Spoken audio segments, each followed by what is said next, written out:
Good afternoon, everyone. I want to thank you so much for coming out this afternoon. And I want to begin this afternoon first by thanking Chief Mark Magaw so much for being present with me today. And I really want to say thank you so much to all of the men and women of the Prince George's County Police Department who did an absolutely phenomenal job in this case in responding quickly and averting what we believe could have been a very major loss of life, but for their heroic efforts after the alleged telephone call that Mr. Neil Prescott made to a co-worker making threatening statements. And so I want to say thank you to the men and women of our police department who do a phenomenal job in keeping us safe every day and who certainly did so in this instance.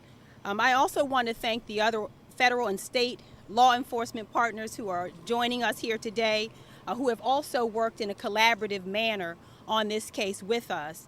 After an extensive and very thorough investigation, we have charged Mr. Prescott with violating Section 3-804 of the Maryland State Code, which is misuse of telephone facilities and equipment. Please note that all criminal defendants, and this is in all of our cases, including Mr. Prescott, are presumed innocent until proven guilty in a court of law. If he is found guilty, the misdemeanor charge in this case carries with it the possibility of 3 years incarceration and a $500 fine. And we did file these charges through the criminal information process, and a warrant has been issued for Mr. Prescott's arrest. While I cannot provide more details at this time, I can tell you that Mr. Prescott is still in a hospital undergoing an evaluation. The warrant for his arrest will be served on him as soon as he is released from the hospital.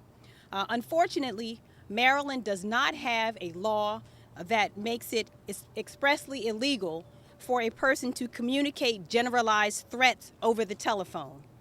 Section 3-804 is as close as we have in Maryland, and I want to communicate that I believe that this is insufficient, especially in light of Mr. Prescott's alleged threatening statements. I believe that when people like Mr. Prescott threaten violence, especially in this day and age with all that we have going on right now, he ought to be facing felony charges, not just misdemeanor charges. But the state of the law in Maryland at this time does not make it a felony and does not make it an express crime to communicate a threat. Other jurisdictions, including the District of Columbia, have a threat statute. And if Maryland had this statute, we would be able to charge Mr. Prescott with that crime immediately. This situation, as far as we are concerned, highlights the need for such a law, and we will be lobbying for it in Annapolis in the next regular General Assembly session beginning in January.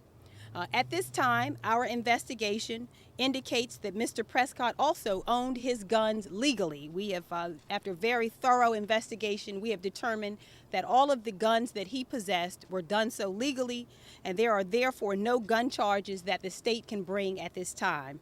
Further, our investigation indicates that we do not have enough evidence, and this comes after a very thorough interview with the complaining witness, as well as reviewing all the other evidence that we have at this time. We have concluded that we do not have enough evidence as well to charge Mr. Prescott with second-degree assault.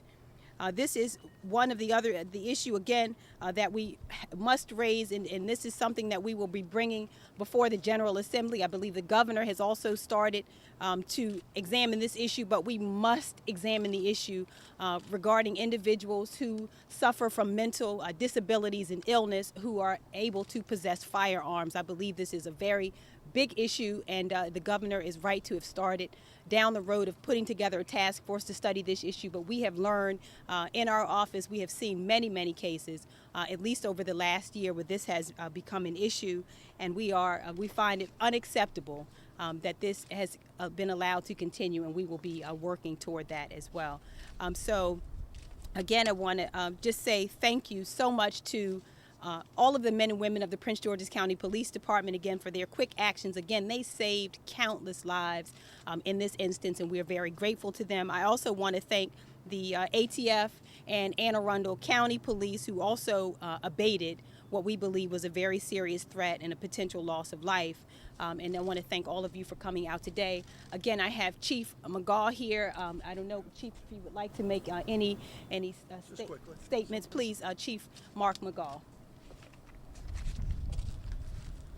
Well, good afternoon, and I'll be brief. Just really wanted to thank Ms. Alsobrooks and her staff, who's worked with us continuously since this incident began, to look at criminal charges, what was appropriate in this case, and I just want to thank her for their efforts in the matter.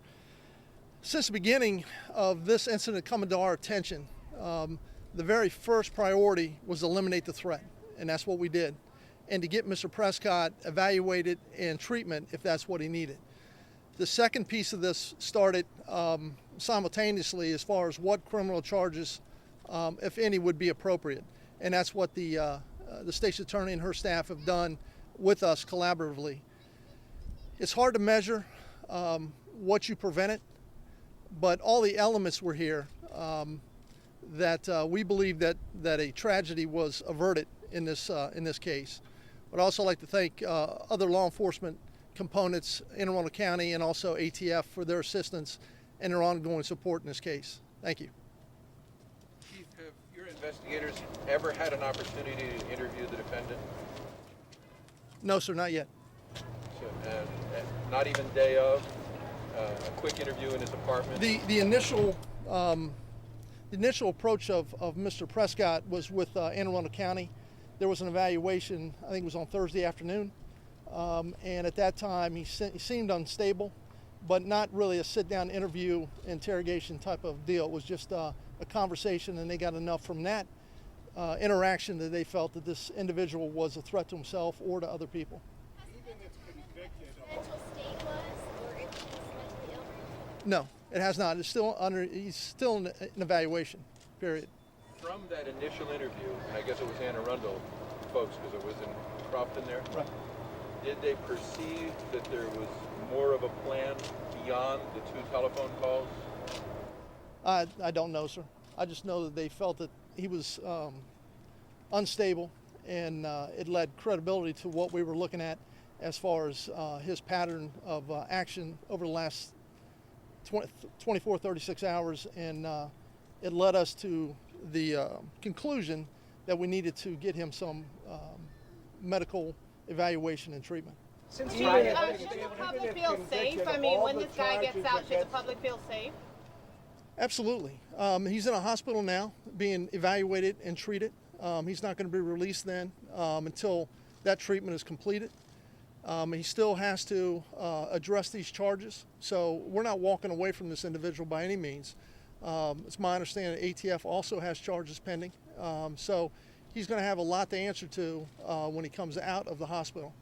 It's a misdemeanor. This is a misdemeanor, no conviction yet, obviously. Right. He's still hospitalized. Is he, any chance he could get those guns back, or is he now, because of this psychiatric diagnosis, disqualified from owning them? What happens is after there's a period beyond which he would not be eligible to get the guns, to recover the guns after a period of 30 days hospitalization.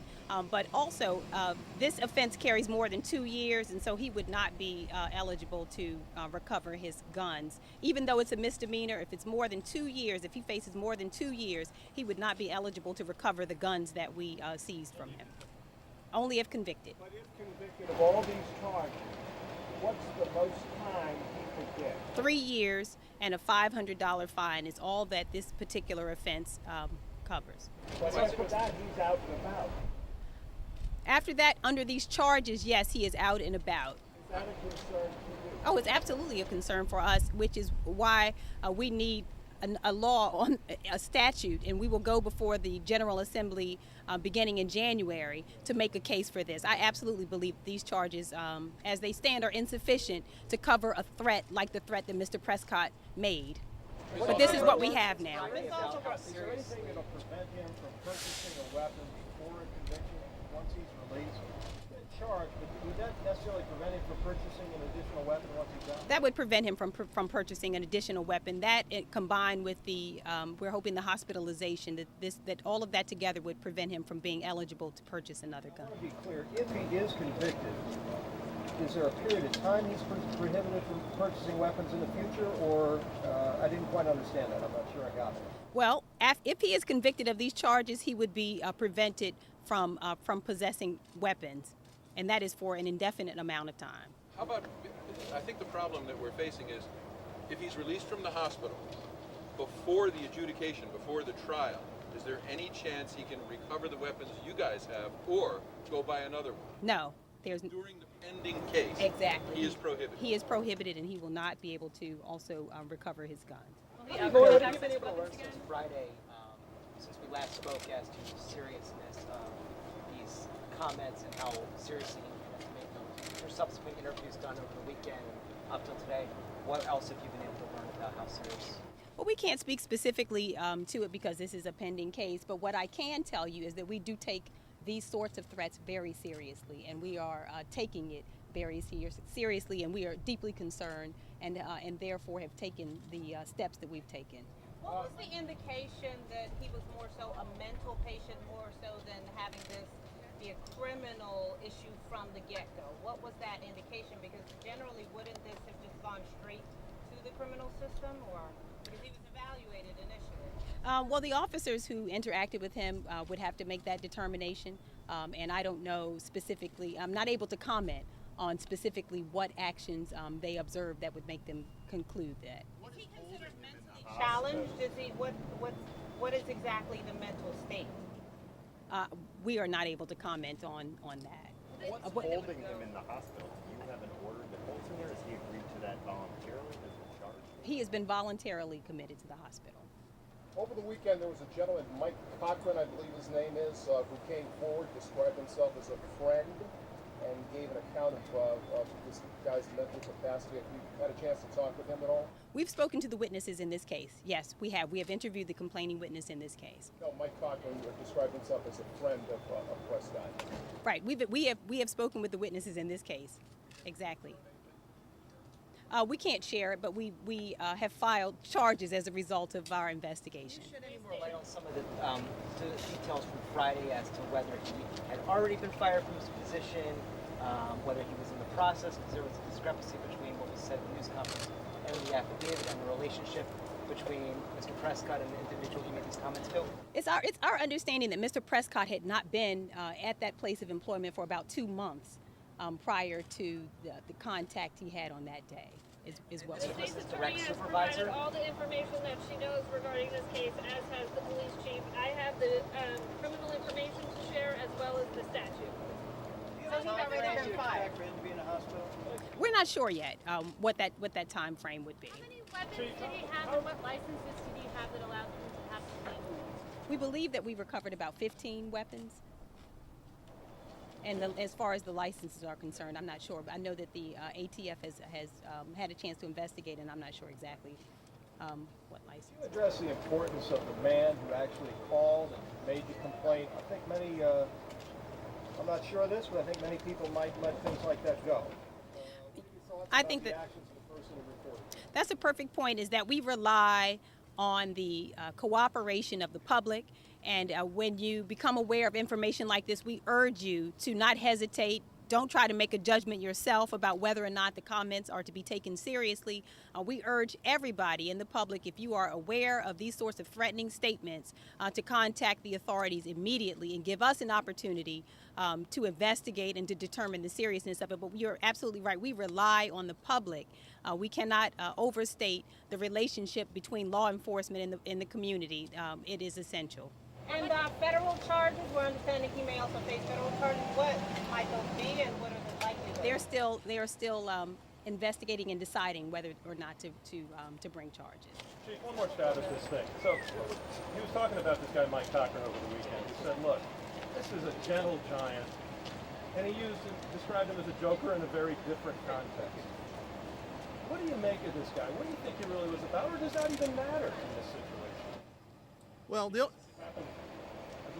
only thing we can go on is the facts of this case, and that's what this investigation led us to a point that we felt Mr. Prescott was a threat, not only to himself but to other people in the community, and we stepped in and took him to the hospital to be evaluated and hopefully for treatment.